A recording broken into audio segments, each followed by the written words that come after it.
혹시 오늘 저녁에도 익숙하게 술잔을 드셨나요? 나는 괜찮아. 한두 잔쯤이야. 많은 분들이 이렇게 말합니다. 하지만 그 한두 잔이 지금 이 순간 여러분의 뇌세포를 조용히 갉아먹고 심장과 간을 무너뜨리고 있다는 사실 알고 계셨나요? 우리 아버지는 평생 소주 마셨는데도 건강하셨어. 막걸리는 발효두니까 괜찮지 않나? 이런 말들, 절반은 사실이고 절반은 치명적인 착각입니다. 65세 이후 술은 기호식품이 아니라 도구로 변합니다. 어제는 괜찮았는데 오늘 갑자기 쓰러질 수도 있고, 어제는 멀쩡했는데 오늘 뇌출혈이 터질 수도 있습니다. 오늘 이 영상에서는 65세 이후 절대 마시면 안 되는 술, 그리고 왜 그 술이 뇌와 장기를 파괴하는지 낱낱이 밝혀드리겠습니다. 이건 단순한 건강 정보가 아닙니다. 여러분의 기억력, 수명, 그리고 가족과의 시간과 직결된 문제입니다. 끝까지 함께 보시고 혹시 공감되는 부분이 있다면 지금 댓글에 남겨주세요. 여러분의 한마디가 다른 시청자에겐 생명을 살릴 수도 있습니다. 그리고 건강 정보를 놓치지 않으시려면 좋아요와 구독, 알림 설정까지 꼭 부탁드립니다. 많은 분들이 이렇게 말합니다. 내가 평생 마셔온 술인데 뭐 달라질 게 있겠어? 하지만 의학은 다르게 말합니다. 65세 이후부터는 술이 몸속에서 작동하는 방식이 180도 바뀝니다. 첫째, 간의 해독 효소가 줄어듭니다. 20, 30대에는 술을 분해하는 효소가 빠르게 움직였죠. 하지만 65세를 넘으면 그 양이 절반 가까이 줄어듭니다. 같은 소주 한 잔이라도 젊을 때는 두세 시간이면 분해되던 술이 노년에는 6시간, 10시간씩 몸속에 남아 간과 뇌를 공격합니다. 둘째, 체내 수분이 줄어듭니다. 알코올은 물에 녹는 독성 물질입니다. 몸속 물이 줄어든 상태에서 술이 들어오면 혈중 알코올 농도가 훨씬 더 빠르고 높게 치솟습니다. 한 잔 마셨는데도 어지럽다는 말이 괜히 나오는 게 아닙니다. 셋째, 신장과 혈관이 약해집니다. 알코올은 간에서 분해된 뒤 신장을 통해 배출되는데 65세 이후에는 신장 기능도 떨어져 독소가 몸속에 오래 남습니다. 혈관벽은 얇아져 작은 충격에도 손상되기 쉬운데 그 상태에서 술을 마시면 혈압이 출렁이고 뇌혈관이 터질 수도 있습니다. 결국 술은 젊을 땐 단순한 기분 전환이었지만 65세 이후부터는 뇌를 갉아먹고 간을 혹사시키고 심장을 위협하는 독성 물질로 바뀝니다. 그리고 더 무서운 건 이 변화가 서서히, 조용히, 눈에 띄지 않게 진행된다는 사실입니다. 어제는 괜찮았어도 오늘은 쓰러질 수 있는 상태. 그게 바로 65세 이후 음주의 진짜 얼굴입니다. 여러분, 술 한 잔이 몸속에 들어가면 어떤 일이 벌어질까요? 많은 분들이 그냥 기분 좋아지고 얼굴 빨개지지 정도로 생각하시죠. 하지만 실제로는 훨씬 더 복잡하고 훨씬 더 위험한 과정이 일어납니다. 먼저, 알코올은 입과 위를 지나면서 곧바로 혈액 속으로 스며듭니다. 단 몇 분 만에 뇌까지 도달해버리는데요. 이때 뇌의 판단력과 억제력이 가장 먼저 무너집니다. 그래서 평소와 다른 성격이 튀어나오고 평소라면 하지 않을 행동을 하게 되는 겁니다. 그리고 간이 알코올을 분해하기 위해 비상 모드에 들어갑니다. 원래 간은 하루 종일 독소를 해독하고 지방을 분해하고 혈당을 일정하게 유지하는 등 수많은 일을 동시에 처리합니다. 그런데 술이 들어오면 이 모든 걸 멈추고 알코올만 처리하기 시작하죠. 문제는 간이 술만 붙잡고 있는 동안 몸은 다른 독소의 무방비 상태가 되고 지방은 쌓이고 혈당은 들쭉날쭉해진다는 겁니다. 또 술은 심장과 혈관에도 직접 영향을 줍니다. 처음에는 혈압을 낮추는 듯 보이지만 사실은 교감신경을 자극해서 맥박을 빠르게 하고 혈압을 불안정하게 만듭니다. 젊을 땐 버텼던 심장이 나이가 들수록 이런 변화에 취약해집니다. 그래서 술을 마시면 가슴이 두근거리거나 어지러운 증상이 나타나는 거죠. 더 무서운 건 술이 뇌와 신경계를 공격한다는 사실입니다. 알코올은 뇌의 신경세포를 마비시키고 기억을 담당하는 해마 부위를 직접 손상시킵니다. 그래서 술을 자주 마시는 분들이 어제 무슨 얘기했는지 기억이 안 난다는 필름 끊김 현상을 경험하는 겁니다. 즉, 술 한 잔은 단순히 기분만 바꾸는 게 아니라 뇌에서 간 그리고 심장, 혈관, 신경계까지 몸의 모든 주요 장기를 동시에 흔드는 강력한 자극제라는 겁니다. 그리고 이 변화가 반복되면 어떤 일이 일어날까요?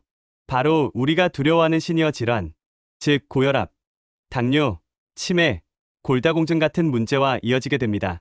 그 연결고리를 지금부터 하나씩 밝혀드리겠습니다. 65세 이후부터 술이 특히 위험한 이유는 단순히 해독 속도가 느려져서가 아닙니다. 바로 우리가 흔히 겪는 시니어 질환들과 술이 서로 맞물리며 악순환을 만든다는 데 있습니다. 첫째, 고혈압입니다. 술은 순간적으로 혈관을 확장시켜 기분을 좋게 하지만 고지혈 혈압을 급격히 요동치게 만듭니다. 젊을 때는 혈관이 탄탄해서 견딜 수 있었지만 나이가 들수록 혈관 벽이 약해져 있기 때문에 작은 자극에도 큰 충격을 받습니다. 그래서 술은 고혈압 환자의 혈압약 효과를 방해하고 뇌출혈과 심근경색의 위험을 치솟게 만듭니다. 둘째, 당뇨병과 술의 관계입니다. 알코올은 혈당을 불안정하게 만듭니다. 처음에는 당을 떨어뜨려 저혈당 쇼크를 부르고 이후에는 다시 혈당을 치솟게 합니다. 특히 당뇨약이나 인슐린을 쓰는 분들이 술을 마시면 예측 불가능한 혈당 변화가 생겨 위험해질 수 있습니다. 실제로 술을 마신 날 밤 저혈당으로 쓰러지는 어르신 사례가 적지 않습니다. 셋째, 치매와의 연결고리입니다. 알코올은 뇌세포 자체를 손상시킵니다. 특히 기억력을 담당하는 해마를 집중적으로 공격하기 때문에 술을 오래 마신 분들은 기억력 저하, 우울증, 그리고 치매의 위험이 두세 배 높아집니다. 어제 일이 잘 기억이 안 난다는 단순한 건망증이 아니라 술이 뇌를 갉아먹은 결과일 수 있는 겁니다. 넷째, 낙상과 골다공증 위험입니다.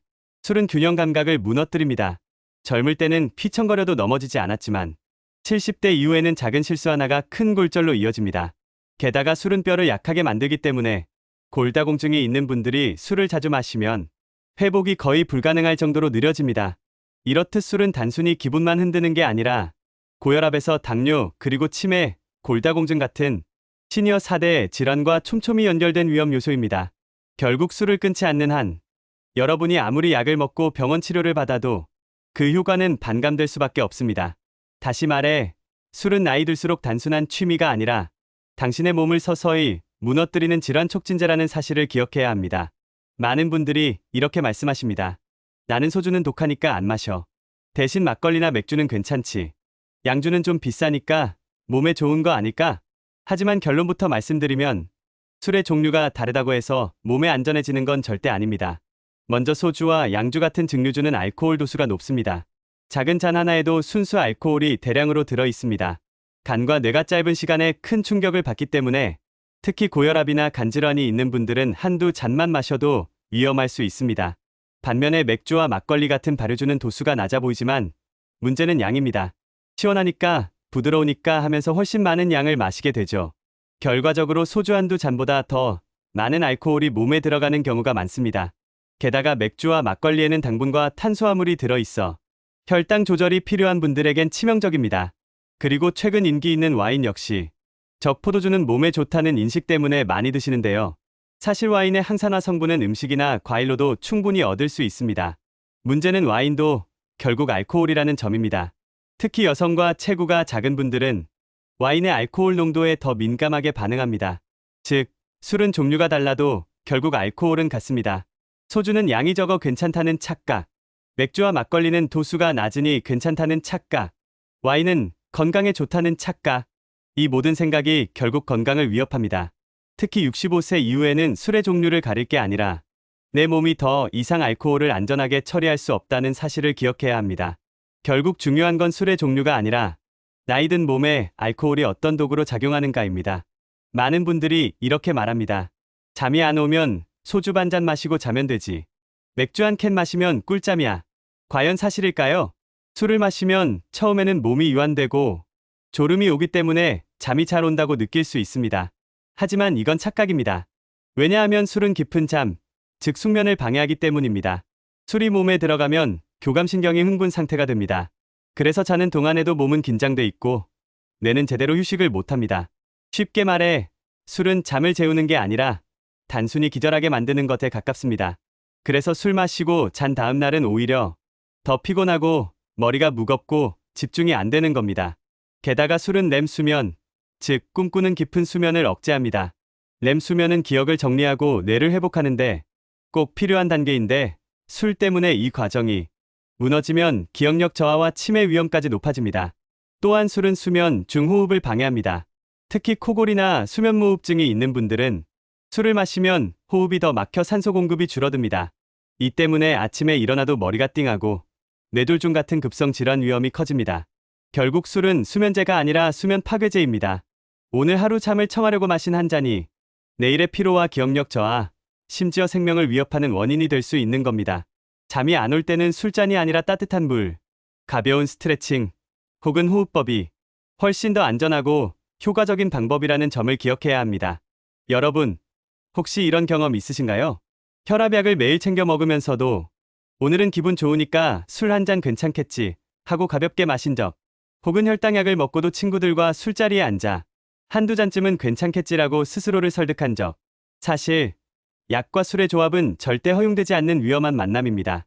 혈압약과 술이 만나면 혈압이 갑자기 뚝 떨어졌다가 급격히 올라가면서 뇌출혈이나 심장마비를 부를 수 있습니다. 평소에는 안정적으로 유지되던 혈압이 술 한 잔에 롤러코스터처럼 흔들리게 되는 겁니다. 당뇨약과 술은 더 위험합니다. 알코올은 간의 당 조절 기능을 마비시키기 때문에 약효가 제대로 작동하지 않습니다. 그래서 술을 마신 날 밤 갑자기 저혈당 쇼크로 쓰러지거나 반대로 혈당이 급등해 합병증을 일으키는 일이 실제로 많습니다.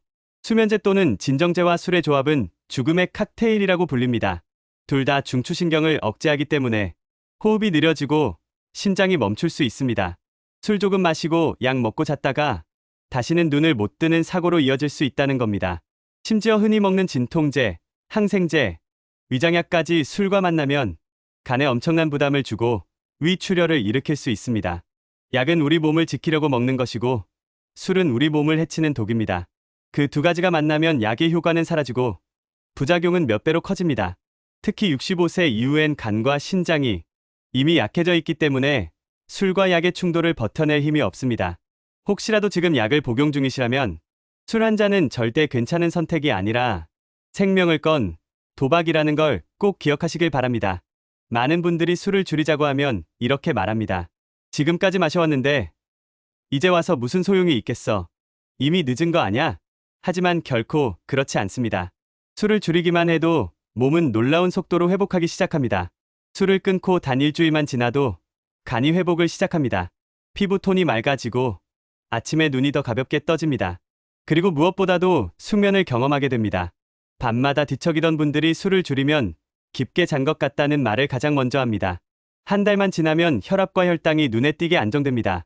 약을 줄여도 된다는 이야기를 듣는 분들이 생길 정도죠. 심장 두근거림, 어지럼증 같은 증상도 줄어듭니다.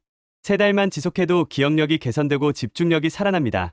술 때문에 흐릿해졌던 머리가 맑아지고 말하는 속도나 대화 기억력이 눈에 띄게 좋아지는 겁니다. 치매 위험을 줄이는 가장 확실한 방법 중 하나가 바로 금주라는 사실, 놀랍지 않으신가요? 그리고 6개월에서 1년이 지나면 간 수치가 안정되고 암 위험까지 낮아집니다. 실제 연구에서도 술을 끊은 사람들의 사망률이 눈에 띄게 낮아진다는 결과가 보고되고 있습니다. 즉, 지금부터라도 줄이면 늦지 않다는 겁니다. 어제까지 술을 마셨다고 해서 내일도 반드시 마셔야 하는 건 아닙니다. 오늘 이 순간 술잔을 내려놓는 게 앞으로 남은 10년, 20년의 건강을 지켜주는 가장 확실한 투자라는 점을 잊지 마세요. 사실 술은 단순히 맛 때문에 마시는 게 아닙니다. 많은 분들이 외로움, 스트레스, 잠이 안 와서 혹은 습관처럼 술잔을 드는 경우가 대부분입니다. 그렇다면 술을 줄이려면 단순히 술을 끊는 게 아니라 그 빈자리를 채워줄 새로운 습관을 만들어야 합니다. 첫째, 따뜻한 차 한 잔 습관을 들여보세요. 특히 대추차, 국화차, 보리차 같은 카페인 없는 차는 마음을 안정시켜 술 대신 저녁을 마무리하는 좋은 루틴이 됩니다. 둘째, 저녁 산책이나 가벼운 스트레칭을 하세요. 술로 쌓인 긴장은 순간적으로 풀리지만 결국 몸을 더 무겁게 합니다. 반대로 산책이나 스트레칭은 몸을 가볍게 하고 수면을 도와 술보다 훨씬 건강한 효과를 줍니다. 셋째, 사람과의 교류를 바꾸는 겁니다. 술자리가 아닌 커피 한 잔, 동네 모임, 취미 활동으로도 충분히 소통할 수 있습니다. 실제로 술을 줄인 분들이 가장 많이 하는 말이 오히려 대화가 더 잘 기억난다는 겁니다. 넷째, 작은 목표 세우기입니다. 오늘 하루는 술 없이 보내기에서 이번 주 3일은 술 안 마시기 식으로 단계적으로 가면 부담이 줄고 성공 확률이 높아집니다. 결국 술은 없애야 할 적이 아니라 새로운 습관으로 대체할 수 있는 빈자리입니다. 그 자리를 무엇으로 채우느냐가 앞으로의 건강을 결정합니다. 물론 현실적으로 술을 완전히 끊기 어려운 분들도 계실 겁니다. 경조사, 모임, 오랜 습관 때문에 어쩔 수 없는 자리가 생기죠. 그렇다면 최소한의 안전 규칙은 꼭 기억하셔야 합니다. 첫째, 빈속에 마시지 말 것. 공복 상태에서 술을 마시면 알코올 흡수가 2배 이상 빨라집니다. 반드시 밥을 먹거나 간단히라도 위를 채운 뒤에 마셔야 합니다. 둘째, 천천히 물과 함께 술잔과 물잔을 꼭 함께 두세요. 한 잔 마실 때마다 물을 곁들이면 간이 해독할 시간을 벌 수 있습니다. 셋째, 약과 술은 절대 함께하지 말 것. 혈압약, 당뇨약, 수면제뿐 아니라 진통제까지 술과 만나면 치명적일 수 있습니다. 넷째, 과음하지 않고 반드시 한두 잔 선에서 멈추기. 중요한 건 내 몸이 버틸 수 있는 한계가 아니라 내 몸에 무리가 가지 않는 최소한의 양입니다. 다섯째, 집에 돌아온 뒤 반드시 충분히 수분 보충과 휴식을 취해야 합니다. 술이 몸을 지치게 만든 만큼 빠르게 회복할 수 있는 시간을 줘야 합니다. 술을 완전히 끊지 못하더라도 이런 기본적인 안전장치는 내 몸을 지키는 최소한의 안전벨트가 될 수 있습니다.